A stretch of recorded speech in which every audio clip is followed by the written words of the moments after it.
असं म्हणतात, जर तुमच्या मनाला शांती आणि आराम हवा असेल तर तुम्ही कोकणात जा. तळ कोकणात समुद्राला लागून असलेला हा जिल्हा म्हणजे रत्नागिरी, माझं गाव. थोडा वेळ लागला हा व्हिडिओ बनवायला, पण ठीक आहे, सॉरी.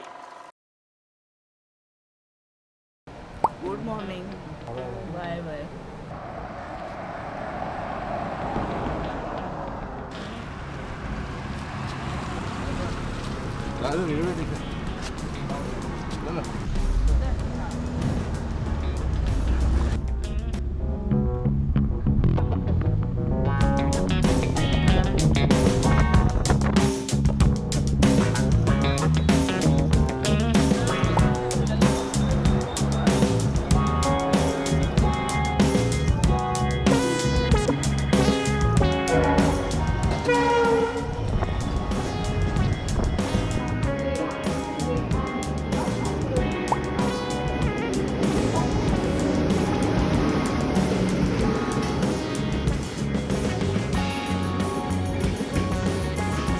जनशताब्दी एक्सप्रेसमध्ये सगळ्यात महागडा कोच म्हणजे विजडम कोच.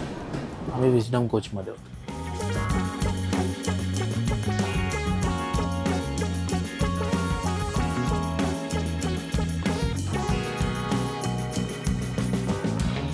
पण खरं सांगू का, जी मजा नॉन AC डब्यात येते ना जनशताब्दीच्या, ती कशातच येत नाही.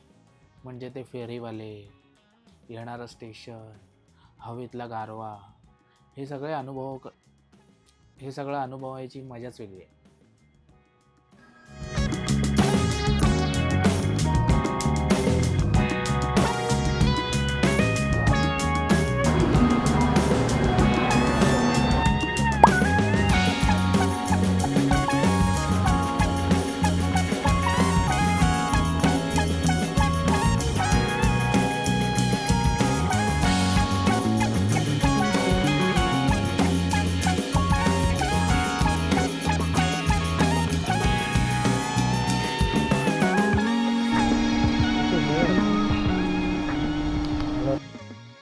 आणि ह्यात पैसा फक्त या व्ह्यूचा, बाकी तसं काय नाही.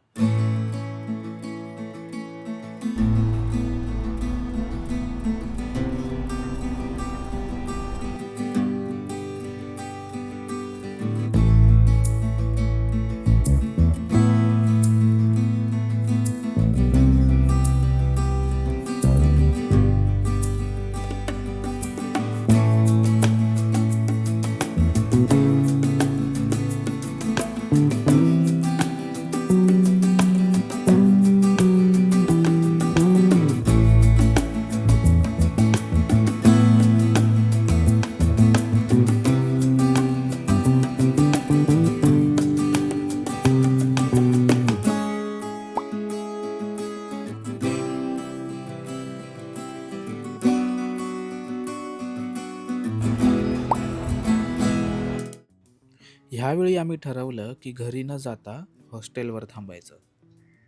हो, हॉस्टेलकडे. नाही, यावेळी काहीतरी वेगळं करू म्हणून दादा आणि मी असं ठरवलं की यावेळी हॉस्टेलमध्ये राहायचं. आता तुम्हाला पोरकटपणा किंवा बालिशपणा वाटत असेल, पण आम्ही ठरवलेलं ना, तर काहीतरी असणारच.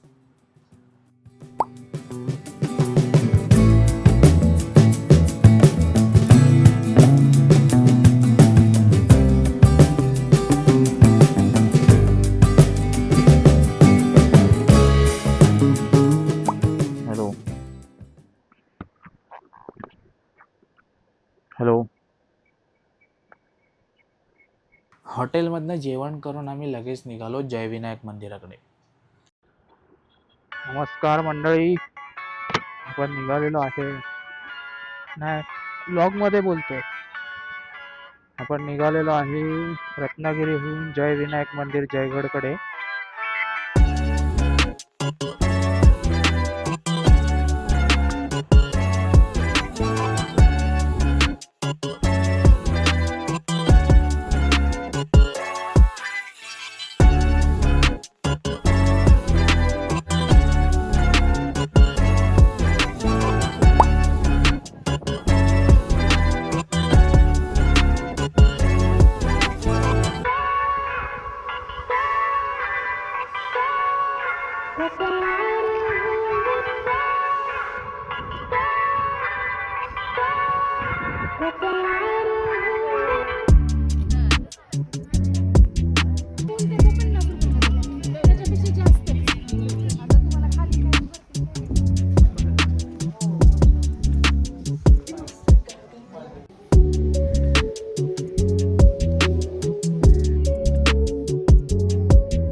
मग काय, घराकडे आलो, संध्याकाळी नाश्ता वगैरे करून निघालो पुन्हा एकदा भगवती मंदिराकडे.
खरं सांगू का, खूप वर्षांपासून या मंदिरात येतोय, पण इथे बरेच वर्ष कन्स्ट्रक्शन चालू होतं. पण ना कधी असं वाटलं नव्हतं की इथे इतकं काहीतरी छान असं बनेल. पण बनल्यावर जेव्हा ते दिसलं, माइंड ब्लोईंग.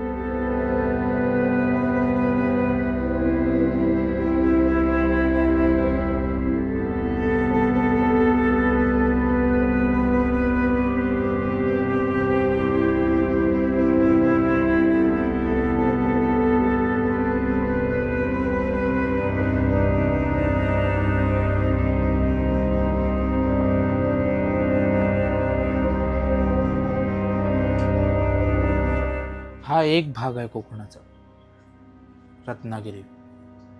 असं पूर्ण कोकण एक्सप्लोर करण्यासारखं आहे. भाग्य लागतं यार कोकणात जन्म घ्यायला. मी कोकणाचा आहे. भाग्य लागतं हा अथांग समुद्र निहाळायला.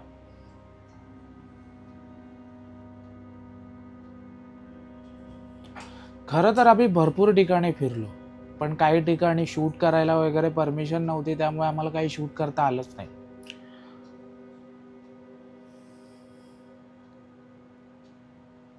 पण जर तुम्हाला हे सर्व अनुभवायचं असेल तर तुम्हाला कोकणात नक्कीच भेट द्यावी लागेल. धन्यवाद.